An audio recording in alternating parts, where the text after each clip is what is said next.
what would you little maniacs like to do first? Hey everybody, it's Beth. Welcome to the channel. Good to see you guys. It is a Sunday morning here, July 2nd. So we are here to do a live stream. So I'm trying to do more of these and try to get more comfortable live streaming. So I thought, what better way than this community challenge that has been put forth us. So wanted to say welcome to everybody that's here so far and everybody that may watch this in the future. Who knows? So DJ Play Nice is here. Good to see you. And Victor's here. Hi, Victor. Afternoon to you. Yes. Good to see you. Daniel's here. Sunday fun day. You got it right, buddy. Good to see you. Adrian James, welcome. Good to see you as well. A lot of people are showing up. Awesome. This makes me less nervous. So Richard Fullerton. Hi, Richard. Good to see you. Hope everybody is having a good weekend. Yes. Awesome. Oh, good. Audio is good. I got a little headset thing, borrowed it from my daughter. And I've been liking the sound of it better. It's a little cumbersome, but we'll try to work it out and get something that works better. So we're here to do a challenge. So I saw this challenge go around the YouTube sphere, so to speak, and it is the RAD 9, the movies that made me. So basically the movies that created the movie fan that you are today. So childhood movies that you grew up watching over and over again. And this was right up my alley and I had to jump on board this challenge. So this challenge was created by the RAD podcast. They have a YouTube channel as well as a actual podcast. So you can find them on all the different podcast platforms. I listen to them through Podcast Addict, but you can find their videos on YouTube as well if you're a visual podcast kind of person. So the RAD Pack consists of Garrett, Justin, and Mel, and they created this challenge they had a first anniversary kind of celebration and they announced this challenge on their podcast. So wanted to thank them for putting out this challenge, and my buddy Jason over at Backtrack Cinema, his channel's linked below. I saw his video for this and it just screamed my name, had to jump on board. So no further ado, let's go ahead and get started. Hope everybody has their lists going. These are really in no particular order, but except number one, and it'll be no surprise to anyone that knows me, but these movies created me, Miss 80s. So there's going to be a lot of 80s stuff on here, of course, but these scream who I am, I guess you could say. So let's go ahead and get started. I'm taking a little nod from Garrett and Justin, and they had some honorable mentions. So we're not doing just 9. Take a sip of water. And so let's go ahead and get started. Like I said, these are really in no particular order except my very first one, which we'll get to that in a little bit. So we're going to go to 12. Okay.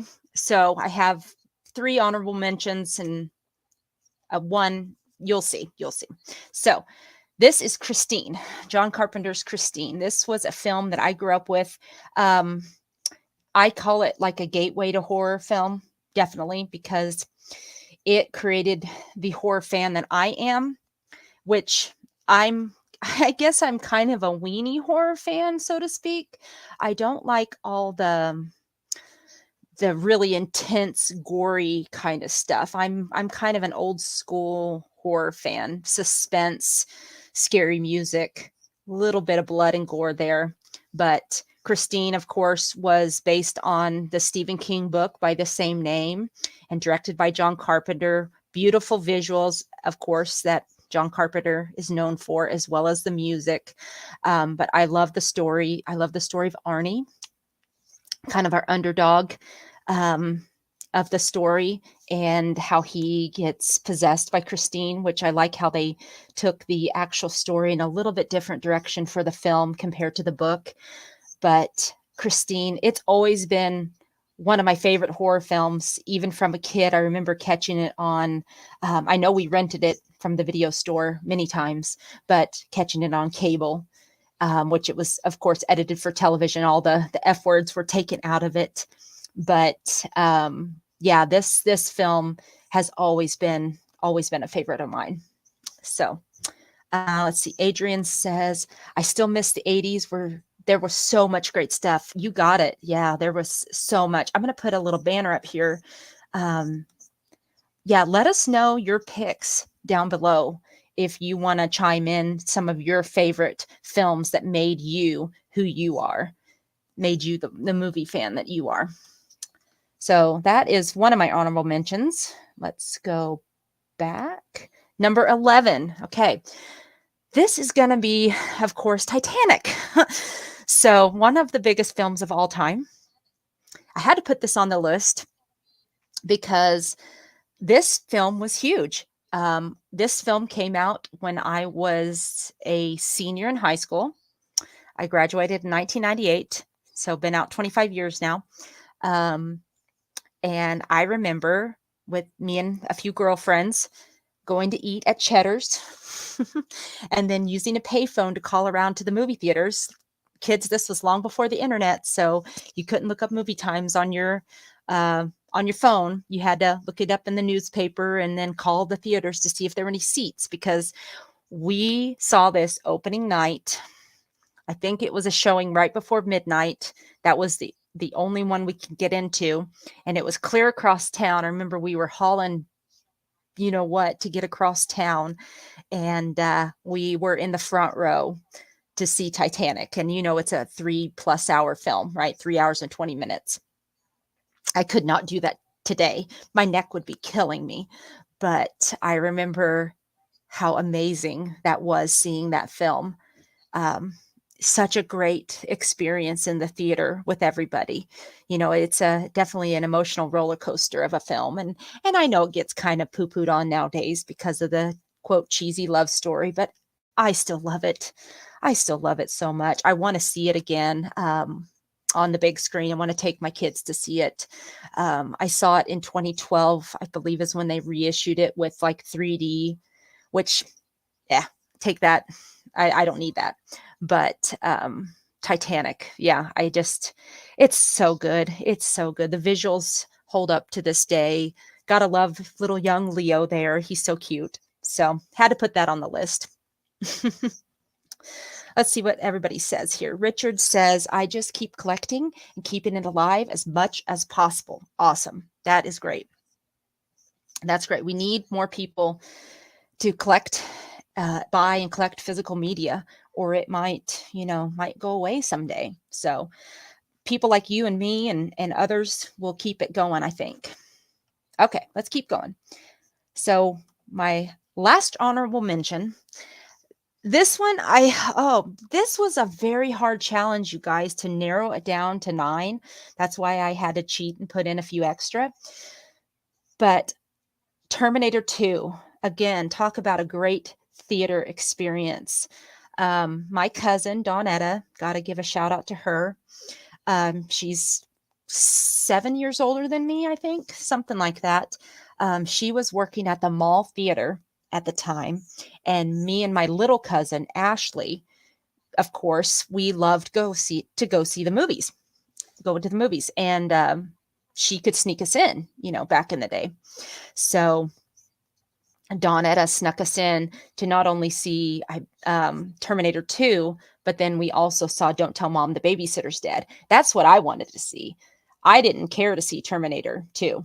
At that time, I hadn't seen the first film yet. That's why I put Terminator 2 on this list, because this is the first film I saw. Then I found Terminator 1 and fell in love with that film. That's my favorite Terminator film, spoiler. But Terminator 2, I just remember that night I wanted to see Don't Tell Mom the Babysitter's Dead. Ashley wanted to see Terminator 2. So I went to sit down to watch Don't Tell Mom. Ashley snuck into Terminator 2, started watching it, came back. She finished Don't Tell Mom the Babysitter's Dead. Then we stood out in the hallway, waited for, everybody to let out of T2. Then we snuck back in, and we both watched it. So she watched it again, or whatever part she didn't miss. And I just vividly remember that night, how amazing that was. The visuals were so cool for the early 90s. Such a badass story. And I mean, pitter patter of my heart, little Eddie Furlong. I mean, I was smitten. I was smitten. I was at the right age. And boy, he just took my heart away. So had to put T2 on the list. Yeah, so there you go. Let's see, Scott's here. Hi, Scott. Good to see you. Richard says T2 is one of my main for sure, along with Back to the Future and Smoking the Bandit. Yeah, this was hard, you guys. This was hard to narrow it down. So difficult. Ghostbusters is a good pick. Yep. Yep. Adrian said Superman 78 was my first movie I saw in the cinema. Oh, wow. That's a great first film. That's awesome. Technically, my first film was Popeye in 1980, but I was a baby. I don't remember it. So I was born spoiler, I have a birthday coming up. I was born in July, and I think Popeye came out, in the fall that year. So yeah, I don't know what my mom was thinking taking a baby to the theater, but my two older brothers wanted to go see it. So I can understand that. So a little bit. Yeah, actually. Okay. I was looking up Cameo and Eddie is on Cameo. And I was thinking, oh, I'll just say this. If someone ever got me a cameo of him saying happy birthday to me, I wouldn't be upset about it. Okay. Next film, number 9. So now here we are at our RAD 9. So, okay, here we go. Rocky 4. I had to put a Sylvester Stallone film on here. And I'm gonna try not to cry. There's no crying in movies, right? Whew, I did not expect to get so emotional. My dad and I share the same birthday. My dad loved Sylvester Stallone, Arnold Schwarzenegger, Charles Bronson, all the big action guys, Chuck Norris. I remember renting Rocky 4 all the time with my dad. Here's a little side story. So in the summer at our local video store, they had a promotion. It was their 7 for 7. So you could rent 7 movies for $7 and keep them for 7 days. Okay. The like, not your first run movies, but older movies. And then on your birthday, you got a free movie rental. Okay. Me and my dad share the same birthday. So we would do the 7 for 7 deal during our birthday week, or for our birthday. So ideally we got 9 movies for $7 and kept them for the 7 days. And you bet your butt, Rocky 4, among some of the rest of these, were in our stack of movies that we rented and watched. So, so anytime I watch, I could have put Over the Top on here, and I probably should have, but Rocky 4, I remember us watching this all the time. He loved the fight with Rocky and Drago at the end. He just loved watching that and kind of analyzing it, and he loved how they shot it and everything, and the music is so good to this film. I remember taping the music. Like, my brother had the cassette tape, and he had one of those big, I know this is not PC, but it's what we called it, but he had a kind of a ghetto blaster and dual deck, and I would tape off some of the songs from all his tapes and make my own little mixtape and stuff like that. So I remember, No Easy Way Out and Burning Heart and Hearts on Fire and that kind of stuff. So, oh man, sorry you guys, didn't mean to get so emotional, but it is what it is. So yeah, Rocky 4 is just, it's always been a very important film to me because of many reasons, but it just reminds me of spending time with my dad. So, DJ said, thanks for sharing that. What an awesome memory. Thank you. I never know when that's going to happen. Scott said, Rocky 4 is my favorite in the series, but it's easily my favorite fight. Nice. Yeah. Yeah. I mean, I know it's not highbrow like the original Rocky. It doesn't. Yeah. I know what you mean. Richard said, watching Invasion USA with my dad and brothers on VHS is an awesome memory. That's so cool. Yeah. See, that's, I love hearing stuff like that. We can bond over movies. I love that. Okay, let's move on. Sorry, quit crying. Okay, number 8, The Lost Boys. The Lost Boys. So, as I mentioned earlier, my older cousin that I looked up to and love to this day, she had this specific poster on her wall in her bedroom. She had the coolest bedroom. She had this and The Cure and Sex Pistols and Cinderella and the Rocky Horror Picture Show poster that I loved with the red lips. But Lost Boys, this again takes me back to my youth, takes me back to spending weekends with my aunt and my cousins and just loving this film so much. And again, like I said, kind of a gateway to horror film that kind of made me the horror fan I am. Again, it's not over the top gory. It's not over the top bloody, but it just, I don't know. It just really resonates with me. The music is good. The visuals, how the vampires are portrayed. Of course, you got little Corey Feldman and Corey Haim in it. Again, from my age, pitter patter. Just loved them so much. And even Alex Winter there. I was always intrigued by him and his jacket and his eyes and the hair. I don't know. It's just something about him. I always was very drawn to, and Star, and David. I mean, all of them really. But this film has always been a favorite of mine and always been a horror film that I always come back to again and again. Okay. Number 7, Wayne's World. Yes, Wayne's World. Oh my gosh, love this. Again, go back to the theater. I saw this in the movie theater. Me and my mom, which I'm still surprised that she took us to this because my mother, rest in peace, she was very conservative. That's why a lot of these films, I had to watch them with my cousins and out at my aunt's house. Sorry, my dogs are barking. Like literally dogs, not my feet. But anyway, but she took me and my neighbor kid, Chris, to go see Wayne's World in the theater. And again, the scene with the Mirthmobile and then popping in Bohemian Rhapsody. How about a little Bohemian Rhapsody, gentlemen? That really impacted me to this day. It did, because of course that was kind of my first introduction to Queen. And they're still my favorite band, still. And I'm not ashamed to say that my favorite band hasn't changed in 30 plus years, but that's the truth. So, I was raised, like I said, in a very kind of conservative type household.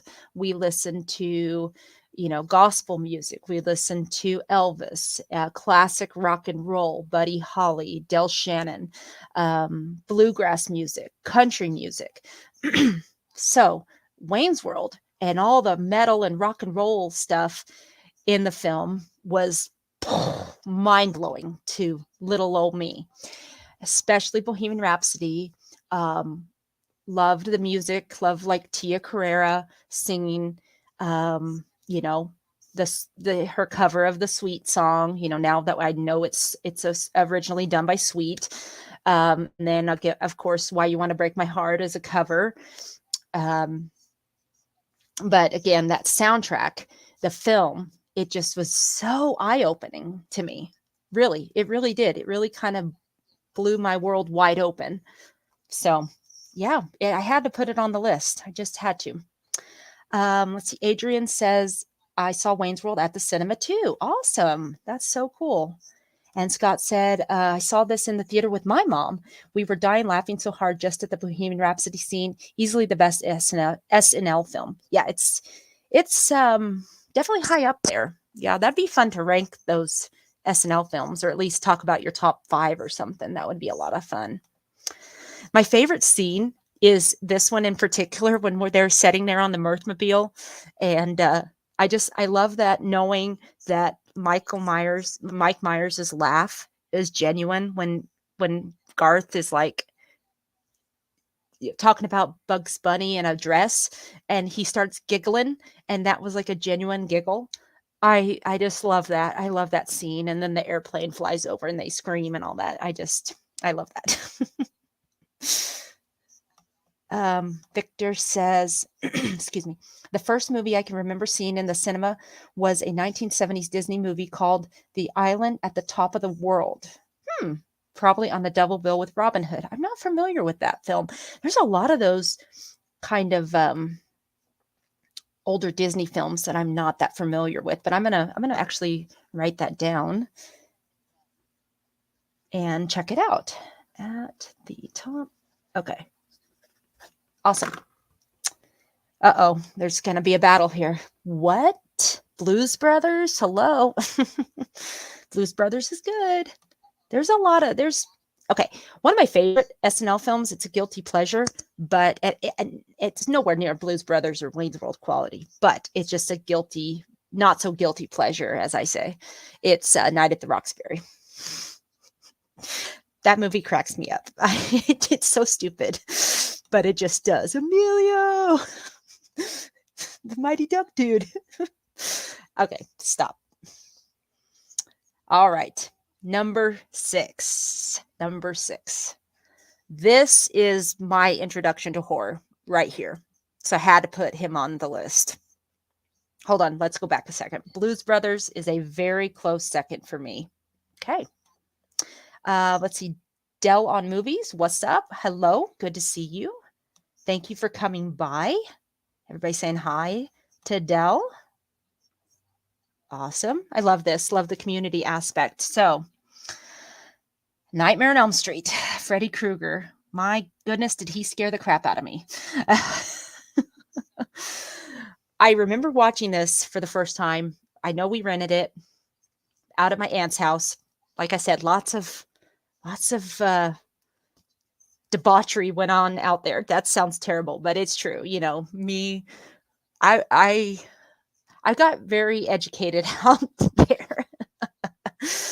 Like I said, no way would this film be allowed in my house. So my aunt, she could care less. She's like, you watch whatever you want, okay?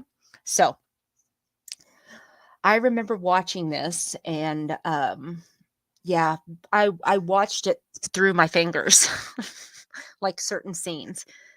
Like I was scared and I didn't want to see it, but I still did want to see it, you know? So it's a wonder I did become the horror fan I am. But like I said, I'm a lightweight. I can't do some of that really intense stuff. But Freddy, I can handle Freddy. And actually, the Nightmare movies are my daughter's favorite horror franchise. She's definitely a lightweight. And I don't think she would mind me saying that, but she loves Freddy Krueger and A Nightmare on Elm Street movies. Like I tried to show her Michael Myers. No, too scary. We tried to watch it. Too scary. So, but I got to give a shout out to my younger cousin, Ashley, which today's her birthday actually. So, I think she turns 40 this year. Yeah. We've lost touch with each other. It's a long story, but Ashley, she'd always coax me into things, you know, that I didn't want to do, but I kind of did want to do. And that was like, she's a full on movie buff. And she was the one that made me watch Nightmare on Elm Street, and would like try to pull my hands down. So I watch it like, hey, watch this. Look how cool this is. Look how they did this, you know, very into the technical aspect of it. And I was just scared to death of Freddy. So yeah, Nightmare on Elm Street had to go on the list because he made me the horror fan I am to this day. So Victor said the Nightmare films were the 80s horror series that he liked. Scott said Freddy is awesome and easily my favorite 80s slasher villain. Yeah, Freddie is he should be the king, actually. Okay, we're at number 5. So I'm cheating again because why not? It's my list.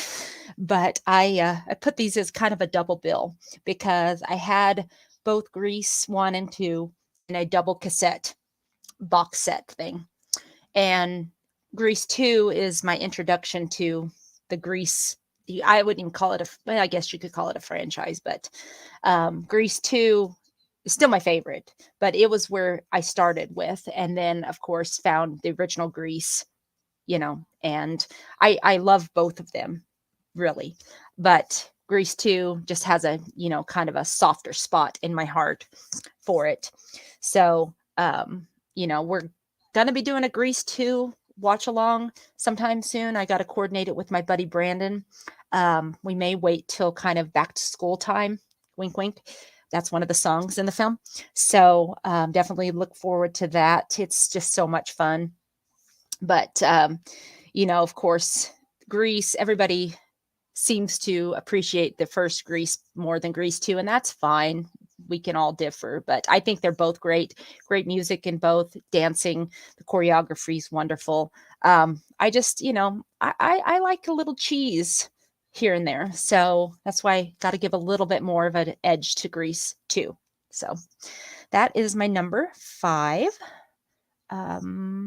Let's see. Richard said, I'm finishing my first watch of Freddy's Nightmares. A bit cheesy, but overall good series. I remember watching that show. Yeah. I haven't watched it in a long time. I mean, probably not since back in the day. So I need to revisit that myself. Okay. Number 4. Had to put Dirty Dancing on here because why not, right? For girls my age, and probably younger and older, Dirty Dancing was probably so important to us. Probably one of our first crushes was Patrick Swayze. Rest in peace. Gosh, I still miss him to this day. I still can't watch Ghost. I cannot watch Ghost. It's just too hard. I can watch Dirty Dancing, but like Ghost, for whatever reason, I think because I know, I just can't watch it. So, but Dirty Dancing I had the poster in my room. That was a gift, like a hand-me-down from my cousin. And I loved this movie so much. The music, the Dirty Dancing soundtrack, I've had it on every format. It was my second CD I ever owned. Still have that original CD, but the music is so good. I love the opening credits. The Vestron Pictures logo comes on, and then the music kicks in, and the kind of the slow motion of the dancing and that pink font. Just love that. The final dance, of course. I mean, I know that Baby and Johnny probably would never have ended up together, but it's just a fun little love story, and I'm so glad I can kind of pass it on to my kids as well as the rest of these films. I think they've seen all of these and love them like I do. So, or can appreciate them at least. So, Dirty Dancing, it's so good. It's so good. Let's see. Victor says, I've never seen Grease, been bombarded with it as a boy, really put me off. Well, you might, now as an adult, check it out and see what you think about it. Dell says, I love the original Grease. It's plenty cheesy. Don't care for Grease 2. That's okay.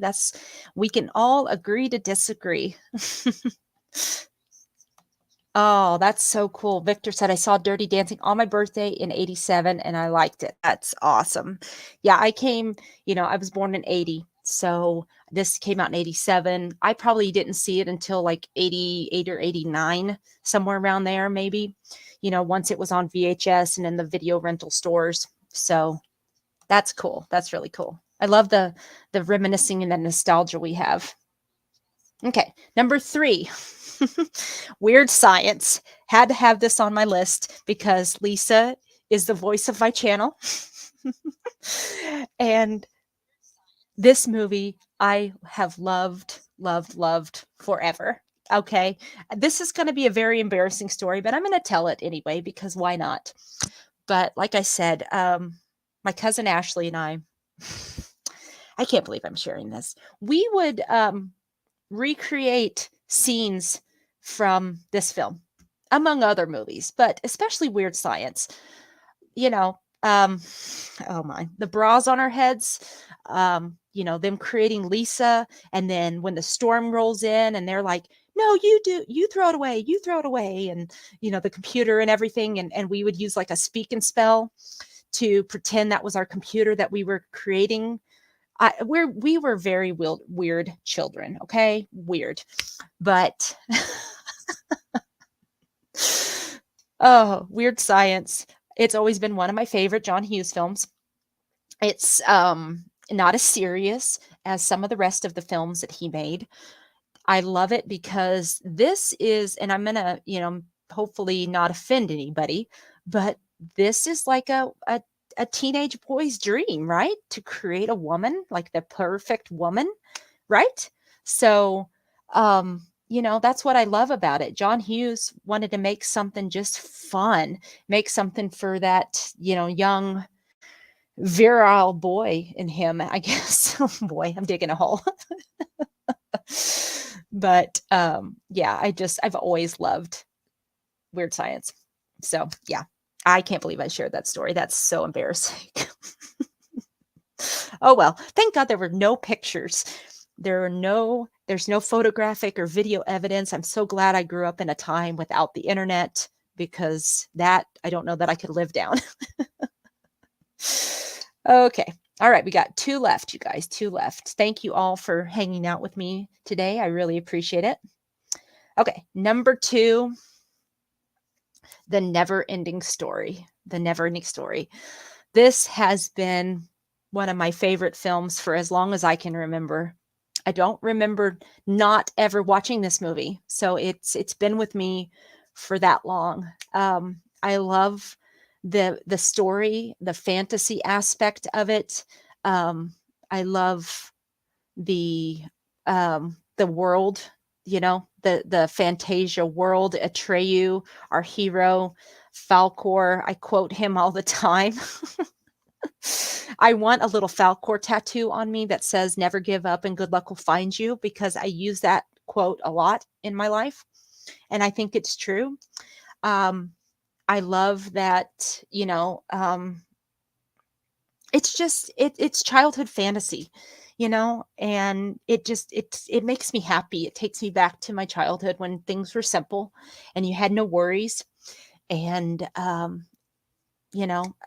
mean, this film was tragic and happy and scary and all those good feels, as a kid.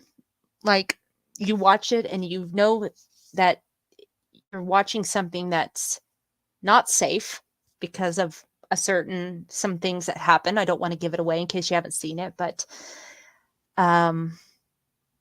it has a happy ending, which sometimes in life we don't get that. So the scene with Gamork, and when Atreyu talks to Gamork, that is very impactful today and resonates. I don't want to give it away, but if you don't know what I'm talking about, look it up. And what Gamork says, whew, that's pretty deep for the times we live in now. So yeah, I just love The Neverending Story. My daughter and I were on a little vacation a few years ago, and we went out to my like I said, my older cousin. She lives a few states away, and we went out to visit her and her family. And I took her 2 kids to go see this film. They had never seen The Neverending Story, and it was playing at the Alamo, and we went and saw it, and they loved it. My kids love it. It just carries on another generation. So yeah, I love that Neverending Story. I definitely want to do a kind of a watch party commentary for it sometime. I think that would be a lot of fun. So there you go. Adrian said, I also love The Neverending Story. Awesome. It's so good. It's so good. It's so much fun. Whoops, I hit it twice. Excuse me. And last but not least, if you know me, you're going to know what I'm going to pick. So no drum roll here. But let's actually go to Scott. Scott just posted his top 5. So he says 5 is Halloween. Halloween was really, really close for me. But the truth is, I didn't see the original Halloween first. I saw Halloween H2O when I was in high school and then backtracked. So I couldn't put it on there. Number 4, The Shawshank Redemption. Oh, so good. So good. One of the best King adaptations ever. Number 3, The Empire Strikes Back. Nice. My brothers had the, I don't think it was for Empire. I think it was for Return of the Jedi. But they had like, I think it was Burger King, like the glasses, like drinking glasses that had the characters on them. I don't know whatever happened to that set.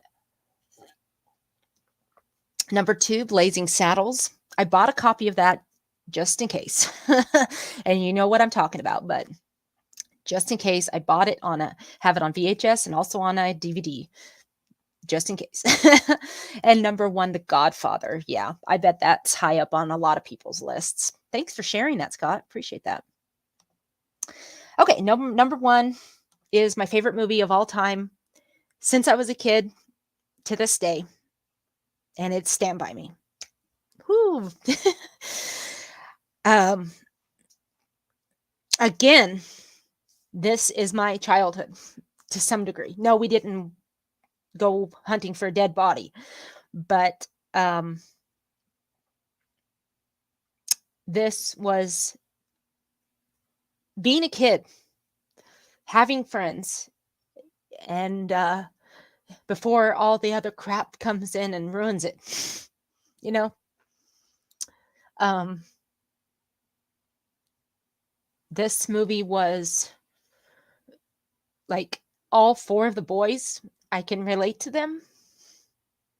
You know, I don't want to get into that right now, but they all 4 have little trauma that pulls them in towards each other. You know, I think that's why they're all 4 friends at this point in time, and they need each other. And I can definitely relate to all of them to some degree. So, and especially Gordy, that desire to feel appreciated and feel loved by his parents. I definitely understand that. So, sorry, I don't mean to, I don't want to end on a downer note, but I love this film so much. I love the music. I love the story.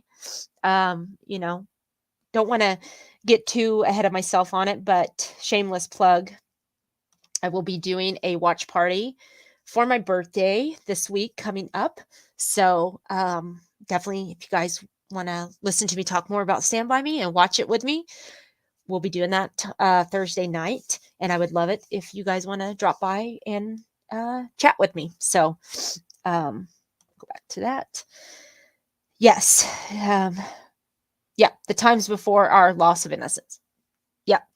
I wrote a book report on the story of the body in high school, and it was called The Age of Innocence. And I know I took it from the fall of innocence. What does he write? I'd have to grab my book, but whatever Stephen King writes at the beginning of the body, I used that as kind of my title.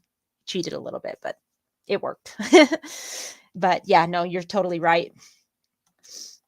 And let's see, Scott says, yeah, not surprised on that one. You wear your love. Yeah, I do. Yeah, I do. I wear it on my sleeve. Proud of it. It's always been so important to me. So, well, what happened, Adrian? Our birthdays are one day apart. So happy birthday. Your birthday's July the 8th. Mine is July the 9th. So happy early birthday. How old will you be? If you don't mind sharing, I'll tell you how old I'll be. I'm going to be 43. So, DJ says, no worries at all about your honest emotional expressions. Again, thanks for sharing your list and memories. Yeah, I don't know how I'm going to get through that stream without crying. I'm born in July. I'm a Cancer, which is an emotional sign, and I have red hair. Again, emotional. So awesome. Adrian says, I'll be 53. Awesome. We're 10 years apart. So happy birthday. Happy early birthday to you. Oh, thank you, Scott. That's so sweet. So there you go, guys. That is my 9 plus a few extra. Let me go back. The 9 rad movies that made me. So I appreciate everybody chatting along and hanging out with me for almost an hour. Can't believe we talked this long. So I really appreciate it. And like I said, I would like to do more of these kind of live stream discussions. I'm going to be honest with you. I've always wanted to do a podcast. And I've just never, I don't know, I've never had the nerve to try it. So, maybe I'll do that someday, but, I don't like to be on camera. So a podcast would be perfect for me. So who knows? Maybe I'll attempt that someday. So let's see. Dell said, my birthday is the 18th and I love Stand By. Well, come by the channel on the 6th and watch Stand By Me with us. If you want to get on and talk, my friend David, I think, is going to join me to discuss Stand By Me, and I probably will open it up to other people as well. So if you want to, that would be awesome. So anyway, think about that. So guys, thank you again so much. Again, I want to thank the Rad Pack podcast for creating this challenge. And you don't have to be tagged to do this. If you guys want to do a response to this, that would be great. Would love to hear your response. And speak of the devil, David is here. Hi, David. Are you back from your vacation? Oh, your ears were burning. Sorry. I said all good things about you. Don't worry. Awesome. Richard said, always awesome to chat movies with you and the group, Beth. Cool. Thank you for joining, you guys. I really do appreciate it. So I'm going to end it there. But again, thank you guys so much. I hope you have a great weekend. Happy 4th of July to everyone here in the States. And yeah, we'll be seeing you. I always say, be excellent to each other, and we will talk to you soon. Bye-bye.